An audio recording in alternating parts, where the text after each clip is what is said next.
السلام عليكم ورحمة الله وبركاته. الحمد لله نحمده ونستعينه ونستغفره ونؤمن به ونتوكل عليه ونعوذ بالله من شرور أنفسنا ومن سيئات أعمالنا.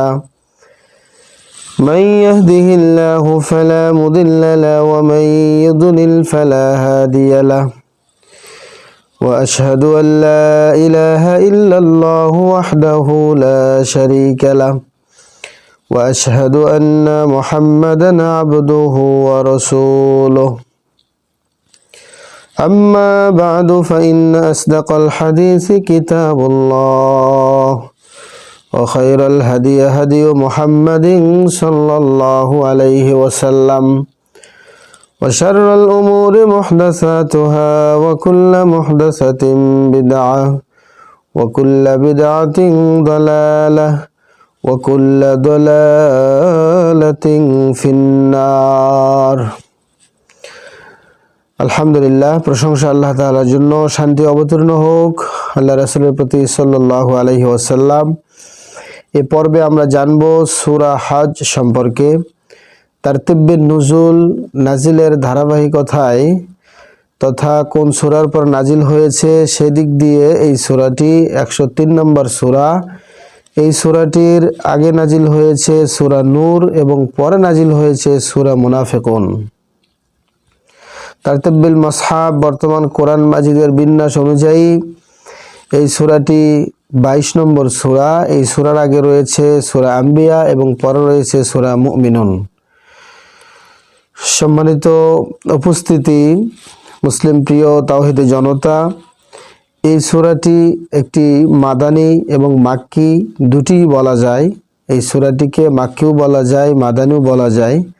তার কারণ হলো এই মাদানী এবং মাক্কি উভয় যুগেই এই সূরাটি নাজিল হয়।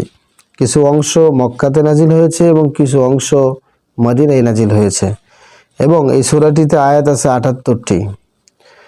এক নজরে এটা ছিল সূরা আম্বিয়ার কথা, এরপরে সূরা হজ্জের কথা। এরপরে আমরা জানব সূরা হজ্জের নামের রহস্য। আমরা বিভিন্ন সূরার নামগুলো দেখে আসতেছি এবং শুনে আসতেছি। বিভিন্ন কারণে, কোনো না কোনো একটি কারণে সূরার নামটি ওই নামে অভিহিত করা হয়। ঠিক তেমনই সূরা হজ্জেরও একটা রহস্য আছে হজ নাম রাখার কারণ। সেটা হলো, হজ শব্দের অর্থ আমরা সবাই জানি। হজ শব্দের অর্থ হলো এই সম্মানিত কারো কাছে যাওয়ার ইচ্ছা করা, অর্থাৎ ইচ্ছা পোষণ করা। লোকদেরকে হজ করার জন্য কাবা ঘরের দিকে ডাকতে আল্লাহ তাআলা ইব্রাহিম আলাইহিস সালাতু ওয়াস সালামকে আদেশ দিয়েছিলেন। এই সূরার 26 থেকে 37 নম্বর আয়াতে উঠে এসেছে তার বিস্তর আলোচনা এবং সেই সাথে উঠে এসেছে হজ এবং হজের যে পশু, এই পশু কুরবানি করার তাৎপর্য। সেখান থেকে এই সূরার নামকরণ করা হয়েছে সূরা হজ।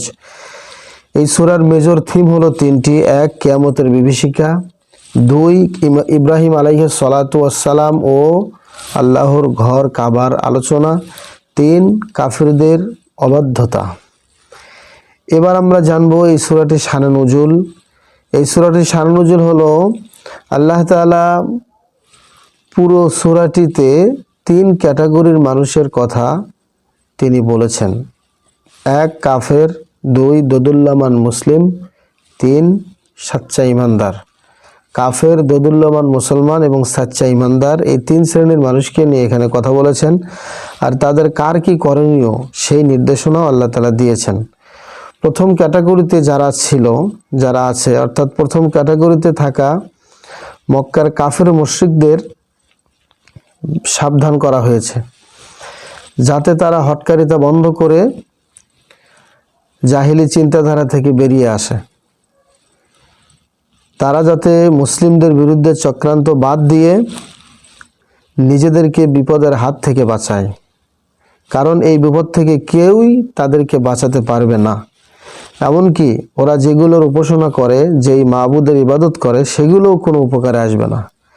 দ্বিতীয় ক্যাটাগরি সেটা হলো দোটানায় পড়ে থাকা যে মুসলিমরা, এনারা যতক্ষণ মুশরিকদের হাত থেকে নিরাপদ থাকে ততক্ষণ আল্লাহর সাথে থাকে, আর ওদের কাছ থেকে যেই না কোনো জুলুম নির্যাতন আসে সাথে সাথে অমনি আল্লাহকে ভুলে বসে। তাই আল্লাহ জানিয়ে দিলেন, আল্লাহ যদি তোমাদের কোনো বিপদে ফেলতে চান তবে কেউ তা ঠেকাতে পারবে না। আবার আল্লাহ তোমাদের উপকার করতে চাইলে কেউই তোমাদের কোনো ক্ষতিও করতে পারবে না। তৃতীয় ক্যাটাগরিতে আছেন সাচ্চা ইমানদার। কুরাইশদের জুলুমের জবাব দিতে আল্লাহ তাআলা এই ক্যাটাগরির মানুষদেরকে তাদের হাতে অস্ত্র তুলে নেওয়ার অনুমতি দিয়েছেন। অর্থাৎ সবার আগে এই সূরাটি নাজিল করে জিহাদের অনুমতি বা যেটাই বলে আদেশ দেওয়া হয়, যাতে করে কাফিররা ধ্বংস হয় আর আল্লাহর জমিনে পুরোপুরি আল্লাহর দ্বীন কায়েম হয়। এটি ছিল এই সূরা শানুন নুজুল। তাফসিরে সাদি 532 পৃষ্ঠায় এটি আলোকপাত করা হয়েছে। এই সূরার সেগমেন্ট হলো 3টি, সেটা হলো দৃশ্যপট 1 মানুষ, আর দৃশ্যপট 2 হচ্ছে এই সূরায় আল্লাহ, তৃতীয়ত হলো আত্মসমর্পণ। আর এই সূরাটির ফজিলত সম্পর্কে আমরা যদি জানি, সেটি হলো সুনানে তিরমিজির 578 নম্বর হাদিসটি হাসান। উকবা বিন আমির রাদিয়াল্লাহু তাআলা আনহু তিনি বলেন, আমি বললাম, ইয়া রাসূলুল্লাহ, হে আল্লাহর রাসূল, সূরা হজ বিশেষ মর্যাদার অধিকারী কারণ তাতে 2টি সাজদা আছে। এই কথাটা উনি বললেন যে আমি আল্লাহর নবীকে বললাম। তখন আল্লাহ রাসূল সাল্লাম বললেন যে হ্যাঁ, যে ওই সাজদা 2টি আয়াত করবে না, অর্থাৎ আদায় করবে না, পাঠ করবে না, পাঠ করার পরে যে সাজদা 2টি আদায় করবে না, হ্যাঁ, সে যেন তা না পাঠ করে, না পড়ে। অর্থাৎ এই সূরাটির আলাদা একটা মর্যাদা আমরা পেলাম। এই সূরাতে 2টি সাজদার আয়াত আছে এবং এই সাজদার আয়াত 2টি কেউ যদি তেলাওয়াত করার পরে আদায় না করে, আল্লাহর নবী বলছেন তার উচিত এই তেলাওয়াতই বন্ধ রাখা। তাহলে কঠিন গুরুত্বের একটা কথা তিনি বহন করেন এখানে। কজ অ্যান্ড ইফেক্ট হলো পর্যাপ্ত জ্ঞান ছাড়া দিন নিয়ে কারোর সাথে কোনো বিতর্কে জড়ানো যাবে না, এতে নিজেরাই পথভ্রষ্ট হওয়ার আশঙ্কা থাকবে। এই জন্য জ্ঞান নিয়েই কোনো বিষয়ে আলোচনা করতে গেলে ওই বিষয়ে জ্ঞান থাকতে হবে। এই সূরাটির সেন্ট্রাল থিম হলো মুশরিকদের বিরুদ্ধে জিহাদের বৈধতা এবং গতিপথ 4টি, সেটা হচ্ছে কাবার প্রকৃত কেয়ারটেকার কে ছিল, 2 জিহাদ ও মুসলিমের স্বতন্ত্র রাষ্ট্র, 3 আগেকার জাতিগুলোর পরিণতি ও তাওহীদ, 4 মুমিনদের প্রতি দিক নির্দেশনা। এই সূরাটির ওভারভিউ হলো যে কোন কোন আয়াতে কি সম্পর্কে আলোচনা করা হয়েছে। 1 থেকে 7 নম্বর আয়াতে বলা হয়েছে কিয়ামত মানুষের মাঝে ত্রাস সৃষ্টি করবে। 8 থেকে 16 নম্বর আয়াতে বলা হয়েছে আল্লাহর ব্যাপারে মুশরিকদের তর্ক এবং মুনাফিকদের ইবাদতের ধরন নিয়ে আলাপ তোলা হয়েছে। 17 থেকে 24 নম্বর আয়াতে বলা হয়েছে কাফির ও মুমিনদের মাঝে থাকবে স্পষ্ট ব্যবধান, আর দুনিয়াতে কাফিরদের পরিণতি থেকে মুমিনরা শিক্ষা নেবে। কাফিরদের কি পরিণতি হয়, এখান থেকে মুমিনরা শিক্ষা নেবে। 25 থেকে 37 নম্বর আয়াতে বলা হয়েছে আল্লাহর পথে আসতে, পবিত্র মসজিদে যেতে বাধা দেওয়ার শাস্তি নিয়ে কি আলোচনা সেখানে ফুটে তোলা হয়েছে। 38 থেকে 41 নম্বর আয়াতে কাফিরদের জুলুমের বিরুদ্ধে মুমিনদেরকে জিহাদ করা এবং নিজেদের আত্মরক্ষার অনুমতি দেওয়া হয়েছে। এবং 42 থেকে 48 নম্বর আয়াতে বলা হয়েছে আগেকার ধ্বংস হয়ে যাওয়া জাতিগুলোর মধ্যে আছে শিক্ষা নেওয়ার অনেক বিষয়। 49 থেকে 60 নম্বর আয়াতে বলা হয়েছে যে রাসূল সাল্লাল্লাহু আলাইহি ওয়াসাল্লামের প্রতি ওহীর বিধানসমূহ নিয়ে আলোচনা এবং সর্বশক্তিমান আল্লাহর ক্ষমতা কিছু নিদর্শন সংক্রান্ত আলোচনা এসেছে 61 থেকে 66 নম্বর আয়াতে। এরপরে 67 থেকে 76 নম্বর আয়াতে বলা হয়েছে মুশরিকদের বানানো আইন ও কর্মপদ্ধতির অসারতা নিয়ে আলাপ। এরপরে 77 থেকে 78 নম্বর আয়াতে মুমিনদের প্রতি বিশেষ নির্দেশনা দিয়ে সূরাটির সমাপ্তি করা হয়েছে। এবার জানবো সূরাটির কেস স্টাডি, তা হলো ভালো মন্দ মিলিয়েই মানুষের জীবন। আমরা জানি মানুষের জীবন মানেই ভালো মন্দ। তো মানুষের জীবন এমনটা নয় যে দুঃখ কষ্ট আসবে না। মানুষের জীবনে দুঃখ এটা আসে, এটা আধার হয়ে, দুঃখ আসে আধার হয়ে মানুষের জীবনে, আবার সে আধার কেটে ঝলমল দিনও আসে সুখ নিয়ে। চারিদিকে সুদিনের হাওয়া বয়, জীবনটা এভাবে চক্রাকারে ঘুরতে থাকে, কখনো সুখ কখনো দুঃখ। সব দুঃখ কারো জীবনে স্থায়ী হয় না, তবে যে বিষয়টি জীবনে স্থায়ী হওয়া প্রয়োজন সেটি হলো এই সকল অবস্থাতে আল্লাহর আনুগত্যে লেগে থাকা, প্রত্যেকটা অবস্থাতে আল্লাহর আনুগত্যের উপর থাকা। আল্লাহ আমাকে সুস্বাস্থ্য দিলেন, সম্পদ দিলেন, সন্তান আদিতে বরকত দিলেন, তাই আল্লাহর শুকরিয়া আদায় করলাম আর ইবাদতে মন লাগালাম।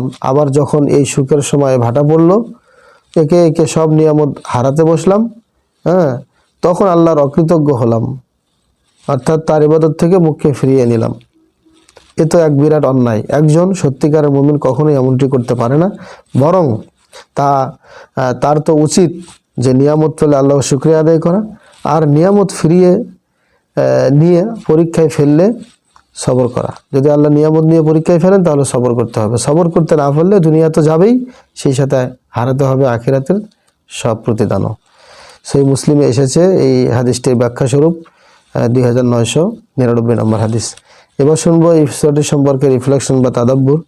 এই সূরার 8 নম্বর আয়াতে আল্লাহ তাআলা বলেছেন যে লোকদের মধ্যে কেউ কেউ আল্লাহর ব্যাপারে তর্ক করে, তার কাছে না আছে কোনো জ্ঞান, না আছে কোনো পথ নির্দেশনা, আর না আছে আলো ছড়ানোর কোনো কিতাব।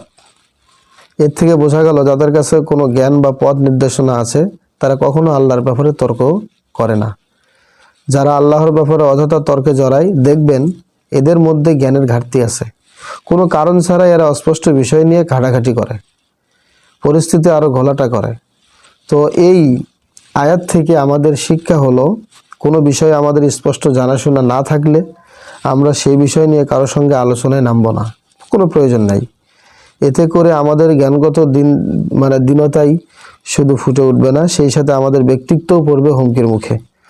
ওই বিষয়ে আগে আগাগোড়া জেনে নেব, এরপরে দরকার হলে, প্রয়োজন পড়লে আমরা কোনো মত দেব, তার আগে নয়। আর সেই জ্ঞানটা হতে হবে ওহির আলোকে। এর ভেতরে এর বাহিরে যাওয়া যত জ্ঞান আছে সবই ঠুনকো জ্ঞান, এগুলো কোনো ভ্যালু নাই। ওহি বা কোরআনের জ্ঞানের সাথে সাংঘর্ষিক হয় এমন কোনো জ্ঞানের ভিত্তিতে সিদ্ধান্ত নেওয়া যাবে না। সহিহ আল বুখারীর 2457 নম্বর হাদিস দেখলে আমরা স্পষ্ট বুঝতে পারবো এই বিষয়ে। তো জীবনের কোনো না কোনো সময় আমরা প্রায় প্রত্যেককেই ভ্রমণে বেরিয়েছি, কিন্তু এই ভ্রমণের উদ্দেশ্য নিয়ে আমরা কখনো ভেবে দেখেছি কি যে আসুন কোরআনের কাছ থেকে শুনে নেই, তারা কি দুনিয়ার বুকে ঘুরে দেখেনি?